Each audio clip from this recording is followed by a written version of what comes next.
Teresa Bryce Bazemore, and I'm the president and CEO of the Federal Home Loan Bank of San Francisco. I grew up in Chesapeake, Virginia.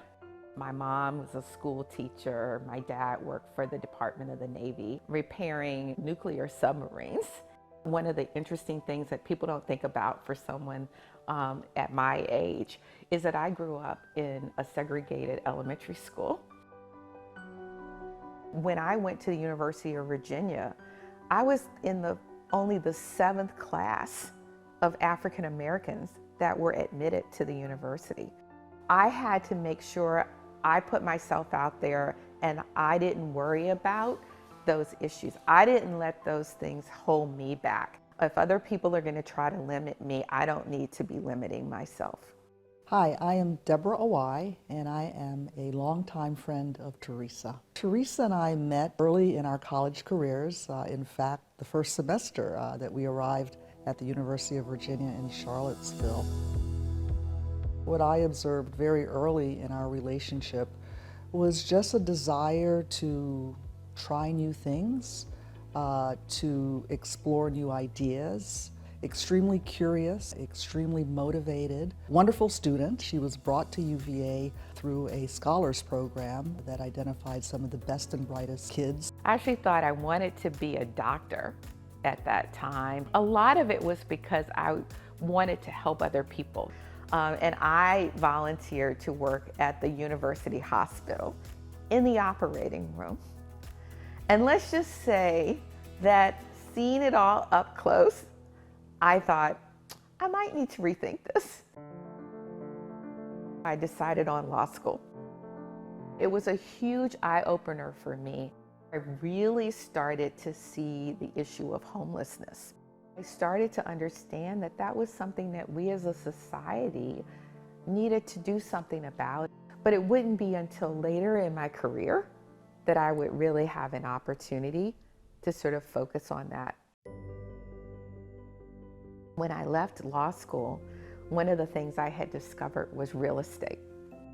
I joined a firm called Piper & Marbury in Baltimore. And it was interesting because it's now called DLA Piper. It's now one of the largest firms in the world. While I was there, I also was able to get involved in some other sort of activities where we were giving back to the community. One of them was a high school program working with a high school in Baltimore where the dropout rate was 50%. And we helped sponsor a program where about 30 kids were identified. Many of them hadn't been out of Baltimore, so we rented a bus and we took them to Washington. It was really about exposing them. And what was so exciting about that program was that all of those kids graduated and all but one went to college. If they can see what the possibilities are, it can help them move into those possibilities. But you have to kind of see it to believe it. Also, during that time, I thought, I think I'd like to be inside of a company where I could be involved in the strategy of the company going forward. I used to encourage people, particularly lawyers of color and law students of color, to go into corporate law. I've been in so many rooms, especially in a real estate and mortgage businesses where I was the only woman or the only person of color. People will say, well, I want to be a labor lawyer because I want to help people who've been discriminated against. What about being a lawyer inside the company that helps make sure the discrimination doesn't happen? When I think about mentoring people, I also try to get them to think about ways to broaden their horizons, broaden their networks. That's why I talk about getting involved in the trade associations. So for instance, being involved in the Financial Women of San Francisco is a way to get to know other women that are in the financial sector, and you can learn from them.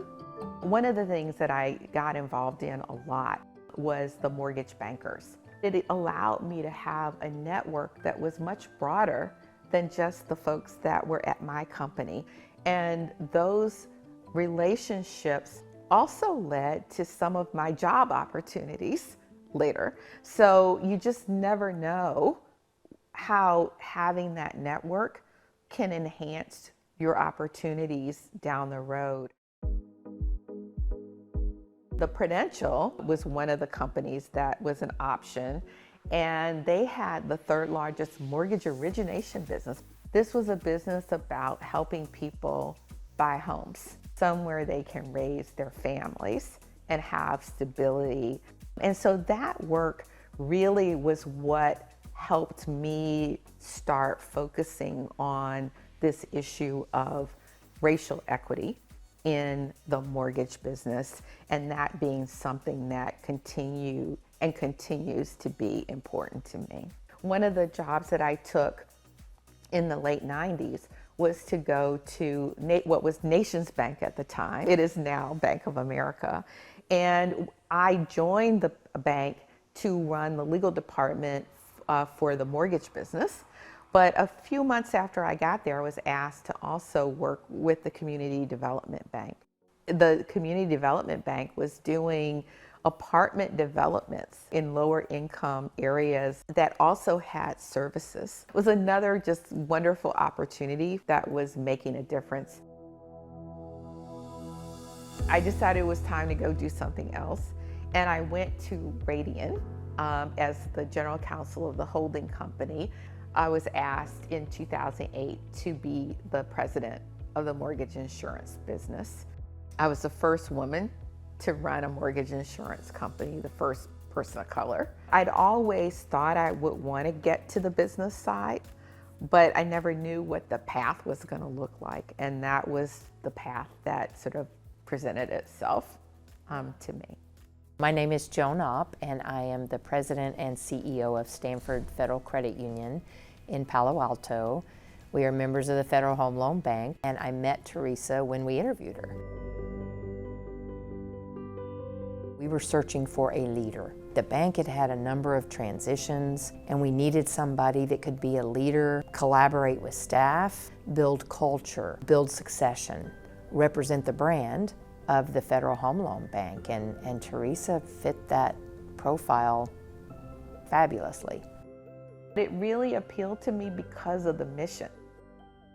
Our primary mission is to provide liquidity. The members of the Federal Home Loan Bank, our owners, our banks, credit unions, insurance companies, and CDFIs, or community development financial institutions. We have another mission, and that mission is affordable housing. And so we take 10% of our net income each year, and we use it to do two things. About 35%, up to 35% of it can be used for down payment assistance. And the rest of it goes into a competitive grant program that's used to help fund things like affordable housing, apartments, homeless units for people to rent or to live in, homeless units for veterans. So it's an array of things. Some of it can be used for single family housing that people can buy, but we're always looking at what are the things that are needed. We've done pandemic assistance, wildfire assistance. The bank is just very involved in the community in many different ways.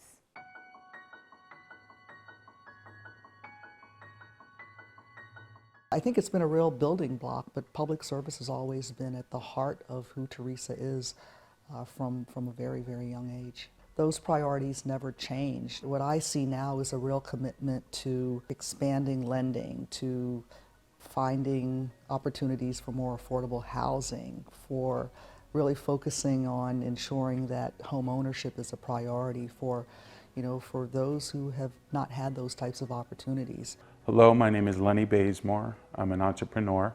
I'm also a real estate developer here in Los Angeles. Anyone who's in her proximity, family, friend, co-worker, they see it very clearly, how tuned in she is and how much she's aware of her surroundings, right? She's very aware of her blessings in life.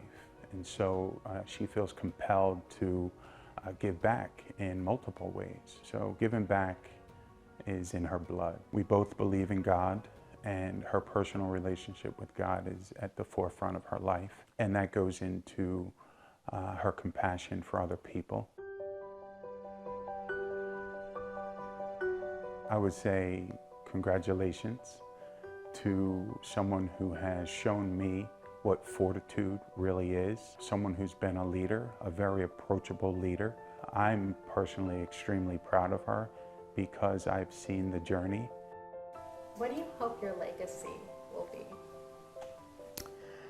Yeah, you know, the issues around housing, around affordability, around racial equity, and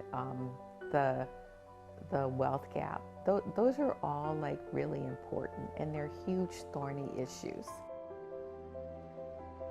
I hope my legacy is that I will have put some things in place and done some things that help move us forward in helping to create a more equitable society, and a society that has the dignity of having a home or a place to call home every day.